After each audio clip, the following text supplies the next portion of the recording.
All right. Hello, everyone, and welcome. So we didn't have a dev stream, but it's pretty close. We got the Dante drop date and also a couple of workshops to go over. So I wanted to talk about all of that. First and foremost, the stuff that was in the dev shorts.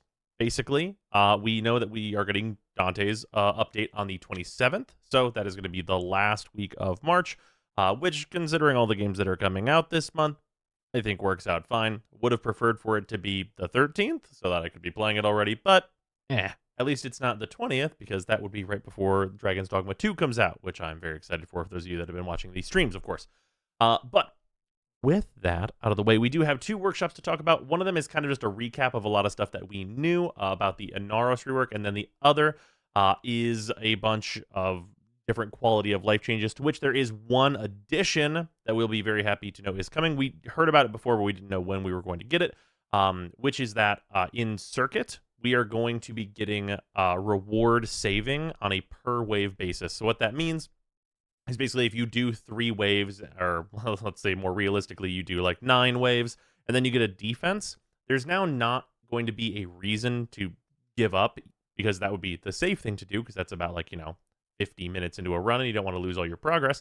Now, each end of wave, it's going to save all of your rewards and all of your circuit progress. So you're free to actually just give the extra difficulty and the higher levels a try. And if you fail, you'll still leave with everything that you would have gotten on the previous wave, which I think is just an absolutely fantastic change that I honestly hope that they put in all of the endless modes, because I think it's probably better overall for the game for players to want to push to see how far they can go if they want to, as opposed to having it be like, well, for safety reasons and because if I were to crash, this would be bad, and so on and so forth, and this, that, and the other thing, that we never stay past like the 1 hour mark, because it's just too risky to lose an hour and a half of farming all at once.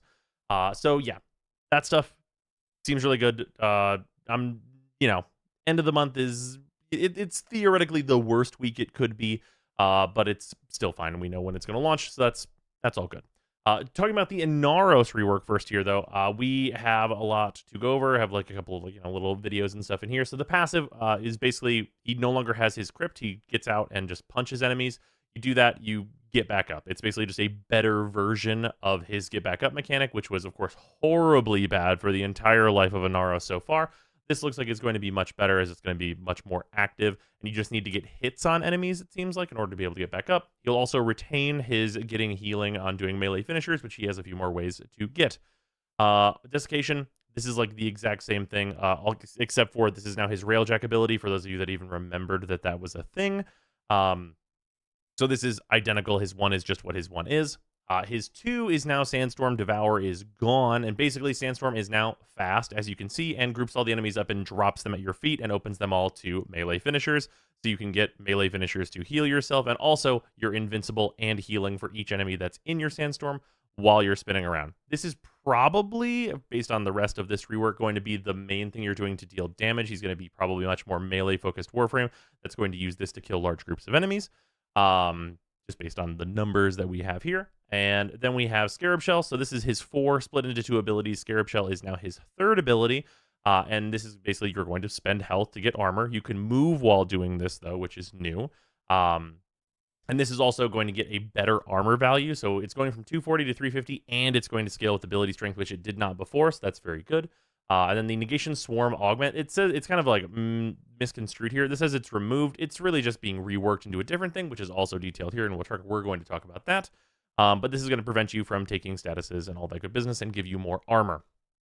Moving on, we have the actual Scarab Swarm, the actual active part of his 4th ability that many of you have probably forgot that existed. It no longer requires you to spend the charge that you would build up from his 3.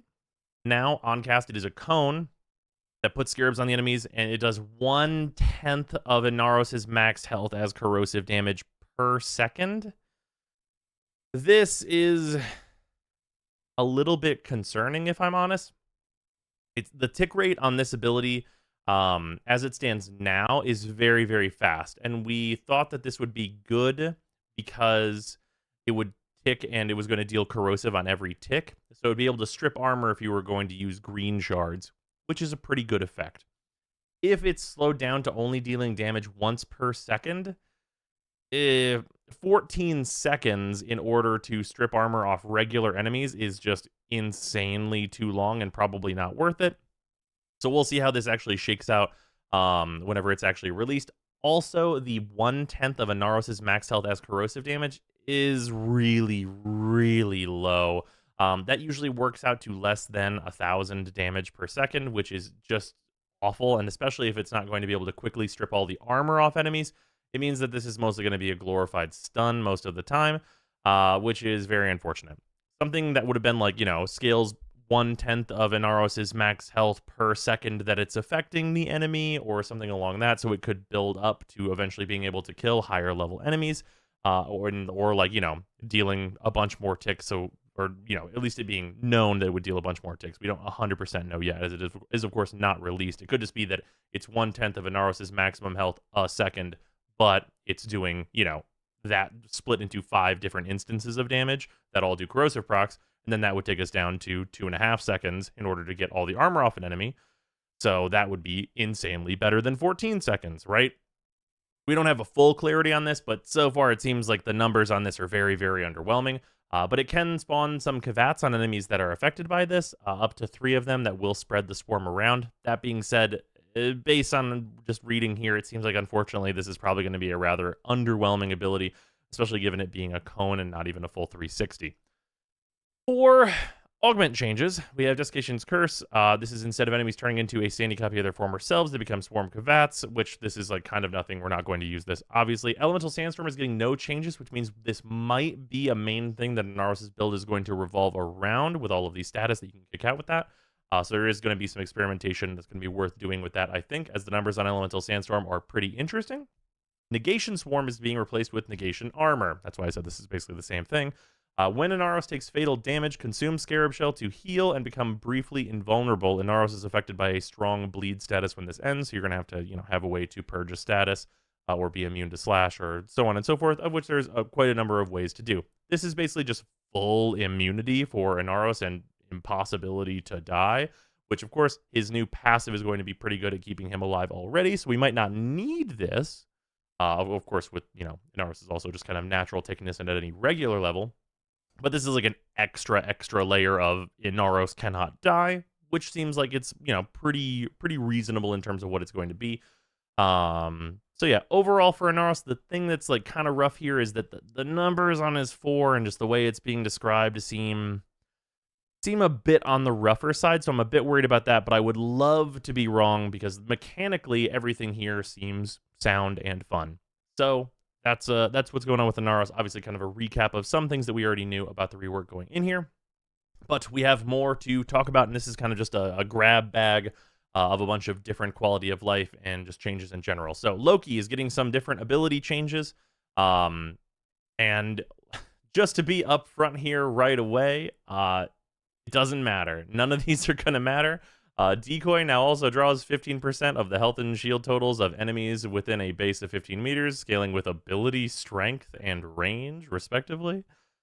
This should make Decoy much more useful in higher level missions. It won't, but it's technically that is a buff. It will not make it more useful. Absolutely not, but that's very funny. Additionally, Switch Teleport will no longer root you in place after the teleport and will now grant you a short burst of movement speed, a 50% increase for 5 seconds, scaled by strength and duration. Making this ability more smooth means that if you play Loki a lot, probably will use it to get around the map whenever you see an enemy that's where you want to be. Switching them with them will probably be the right call if you're just trying to move through a mission fast. But overall, of course, Switch Teleport kind of just doesn't do anything positive for you. And there's many faster Warframes than Loki, so these two changes, kind of nothing. This Decoy change maybe will matter for the new augment we're getting for Decoy, and if anything's going to be anything, it's going to be that for Loki. Moving on. Mirage, Eclipse, and Prism changes. Now, these just make me sad. So, basically, this is being switched to a tap hold, and that part's good. That part's definitely good, and we like that. Makes it very consistent. And the scaling change is going to be that the Eclipse for the light version is going to be 200% increased weapon damage, and the Eclipse is a 75% damage reduction. And they've lowered the cap for Mirage from 95 to 90, which is fine. very consistently 90 is better than sometimes 95, I would say in general.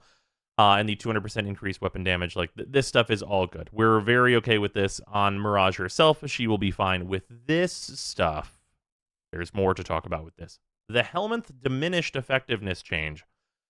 So this is now going to be nerfed in Helminth down to 30% increased weapon damage. First and foremost, this number is not necessarily too low if they were seeking to change what Eclipse is for in a Helminth, which we're going to talk about in a second. Prior, I mentioned that they should change this part. Unfortunately, they have not, which is that Lunar Eclipse has not changed, and it still provides a base 75% damage reduction, which is good for Mirage, but the damage reduction cap remains at 75%. Unfortunately, this is not good enough. This is a 4 times multiplier, of course, to your EHP, because it is just cutting all of your damage down to 25%, which in Warframe, for the Warframes that want to take a defensive ability, 4x just honestly is not enough to be considered for a Helminth ability. I was really, really hoping that they were going to remove this cap and let it go to 90 and lower the base number so that you'd have to invest a certain amount of stats in order to get to that good number, which is 90. But unfortunately, it looks like they didn't change this, and they are not changing this either, which leaves it at a, you know, very not good 75% damage reduction, which is just not going to help any Warframes or make any new things possible. It's just going to still be sad. So this was previously 150% for this top change, and it was reduced to match the diminished effectiveness of Rhino's Roar, except for it doesn't match it at all. So to talk about that, you may be asking yourself, why choose to subsume Eclipse over Roar? Roar also affects abilities and double dips on damage over time. If pure damage is the goal, one would probably choose Roar. Eclipse can switch between defensive and offensive buffs for situational gameplay choices. The idea is that they are equal-ish for weapon damage. So, first and foremost, not even close. They're not even relatively close to being equal-ish for weapon damage, because all of the things that Roar double dips on are all of the things that make up what I would call the entire fucking meta of Warframe. So all of like slash procs, heat procs, all of like the damage over time, all that stuff that we use to kill enemies and that most weapons utilize, Roar double dips on. Aside from that, Roar also works on all abilities, so that's every DPS Warframe that uses abilities, not guns, that Roar is instantly going to be better for. And as I mentioned, this 75% is not enough to compete with that. I would love to live in a world where they lowered this 75% base number down to, say, let's say 45, maybe 40 to really hammer it home, and then let us build up at least 200% or a little over that strength in order to get a good 90% damage reduction cap. But unfortunately, we don't live in that world, and those build possibilities are not going to exist, and because of that, Eclipse is just probably going to be unequipped from everybody. Like probably just across the board, no one's going to use Eclipse anymore. Obviously, that will be kind of slow over time. People will be like, oh, this got nerfed. Why am I not doing as much damage? And it will just slowly fall off, which is very, very sad to see. I really wish that they had gone more into making this ability about damage reduction, specifically for the Helminth, and then this top change would have been fine to make it much less of a damage-focused Helminth augmentation. As it stands, it's a nothing augmentation, which just gives us another Helminth ability that probably won't be used, but at least it's not as bad as some of the other options that are still there. So, that's not great. Prism changes. Now this, I'm worried about. So, in its current form, Prism's damage scaling is affected by environmental lighting at Mirage's position, which poses the same inconsistency issues that Eclipse suffered from. Teams reviewed and made similar changes. Removed the damage scaling based on environmental lighting. Prism now has extrinsic synergy with Eclipse. If Solar Eclipse weapon damage is active, Prism's damage is increased by 100%. And if the Lunar Eclipse is active, the energy per second cost of Prism is reduced by half. So, here's the deal. The way that this ability currently works is if you're standing in the light, her 4 will constantly accrue damage as it is hitting enemies. If this 100% means that that same effect is ongoing, and it works the same as it does now, then Kaleidoscope Mirage, which is a build that I have a recent builds video on, will survive this change. If what this means is that Prism's damage is doubled while you have Solar Eclipse on, then that build is 100% completely dead, and Prism is one of the shittiest abilities in the entire game, which I hope is not the case, because I would really, really like it if that very unique build for Mirage was still around. But we'll have to see, and this does not give me hope whenever it says removed the damage scaling, because the whole thing that made it any good whatsoever was the scaling bit. So yeah, this is not good. This is very unfortunate for Prism and for Mirage. In all likelihood, I would love to be wrong about that. As an aside, Gara's passive also has to change because it's based on light. Basically, now whenever you're casting an ability, sometimes Gara will cause a blind to happen, which is actually an improvement on her passive, so cool. Moving on from Eclipse and the Prism and Mirage getting shenaniganed on, we have the Nourish Helminth change, which we knew this was getting nerfed. We knew this ahead of time. The nerf is pretty good. Like, it's honestly, like, very reasonable. Basically, the numbers on Nourish are going from 2x down to 1.6, so it's a 40% nerf on the energy multiplier, which is, I think, pretty reasonable and still usable. Going to be less good, but still good. And then the viral damage buff has been reduced from 75 to 45. About a similar cut as the energy multiplier. This is going to make it, a much, much less considerable damage increase. Obviously, because, like, the 30% right off the top is... That's a big numbers decrease, but it's still going to be, like, a notable viral damage add, which is good. I think this is all super fair, and I am fine with this.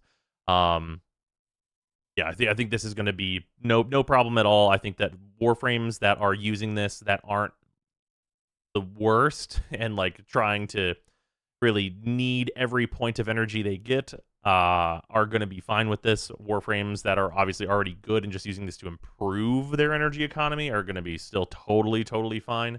And this is going to hurt very few frames overall, but it'll be maybe a little bit more compelling to choose Roar or a few other of the good Helminths versus Nourish in this case. So I think overall this one was done well. I really wish that the Mirage stuff was maybe as well considered as this one. Because this feels more in line with things like Roar that are also reduced effectiveness. So yeah, unfortunate stuff for the other things, but I think the Nourish thing will be just fine. Enemy Bonewidow changes. The only thing that's notable here is they're basically making it so that Bonewidow is like the regular Necromech the Void Rig for purposes of us fighting it. That does mean that it's going to have the absolutely stupid damage attenuation nonsense, which means that you have maximum damage per instance and per second caps, which means basically any halfway decent gun, you and everyone else will all just shoot, hold down the button, click it at it, while it takes just a raw amount of time before it will be dead. Which is super lame. I hate damage attenuation and the way that it's been implemented in Warframe. And it's going to be super annoying on Bonewidow, just like it is on the Void Rigs right now, which I'm sure many of you are familiar with the way Netracells are currently. Moving on, we have the Disruption Accessibility changes. We knew about this. Basically, Demolists at a further distance are going to have, like, them be marked. This is just purely good. I wish it was just instantly marked as opposed to this, like, just needs to be closer before they get marked, and if you see them, it permanently marks them. It's kind of like a weird halfway point between what I thought that they might do, but not a big deal. Also, the red conduit has been changed to yellow, which is good. That I think that is like a better diversity of colors for the different keys and everything. So yeah, that should be fine. This will definitely be better for disruption. But it's I'll have to test it and see if it's feels like enough, or if it's still kind of annoying for people who are playing without audio or playing with music and so on and so forth. Then of course the real the total reason why this is definitely going to be a better change is for people who are actually hearing impaired. But it is of course a benefit to those of us that play with other audio considerations as well. In addition, Arsenal quality of life change for invisible Warframe. So the thing far and wide is, why would you fashion the Warframe that turns invisible? Now, Warframes have options for what you can do. So you can choose semi-transparency, or you can have an outline on yourself whenever your invisibility is active. You can choose whatever works better for your fashion, and invisibility warframes are not the lack of fashion anymore. You just get to, have it be semi-transparent invisibility or a glow, which is both much, much better than what we had before. This customization is going to be available on all frames that have invisibility in their kit. So we don't exactly know if that means that if you like subsume Ivara's quiver, for instance, if that's going to change how that invisibility looks. And it means that warframes that are using arcane trickery will probably also not be able to customize their invisibility. But this is a great step in the right direction in terms of fashion stuff, so I like that. The Netracells are getting their drop table adjustments. They have opted to not post what that drop table is going to look like exactly. I will say that there is a particular method of redistributing the drop rates that will be very, very bad if they do it, and will be just a lack of understanding what people are complaining about, which is that we know they're removing all the non-exclusive arcanes. However, they're keeping the melee arcane adapters, and if the melee arcane adapters just basically get all of the drop chance of the shitty arcanes that were removed, that's not actually better. And would be very sad to see. I don't foresee that DE will do that, but it is a possibility, and it worries me that we're not seeing what those drop rates are going to be in this preview for people to give feedback on it ahead of time. So there's that. Also, we have the Omnia Void Fissures. Basically, the whole deal with these are going to be available in a bunch of kind of more advanced areas, like the Uvarium and Everview and on the Saruman and Albert's Labs and so on and so forth. And you're going to be able to open up any relic you want in these Omnia Fissures. They're Omni, therefore everything. So whatever you want to open up, you can there. And that's good. It's fine. I mean, there's certainly not a problem to be able to open whatever you want in one mission, especially for more endless stuff as the two survivals are. It'll be curious to see if there's going to always be one of these available and on what modes we can expect it to cycle between. Like if it is going to be mostly survival because 3 of these are survivals, and then we'll sometimes see the other modes, or exactly what the kind of randomness is going to met out to, because we know for the Fissures that we have right now, we very rarely see certain game modes because there's just fewer of their nodes on the star chart. So it'll be interesting to see if this is just mostly going to be survival, which is honestly what I would prefer, or if it'll be kind of an even split between the game modes and such like that. So with that, there's also going to be the Steel Path, Zaramon, and Albrecht's Laboratory bounties. We're getting Steel Path bounties for the Zaramon and Albrecht's Labs.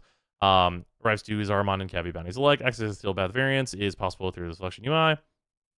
You will earn more standing from the Cavi bounties, while the Holdfast will give you extra Void Plume Quills, which is, of course, the same thing. It's just solid standing instead of not.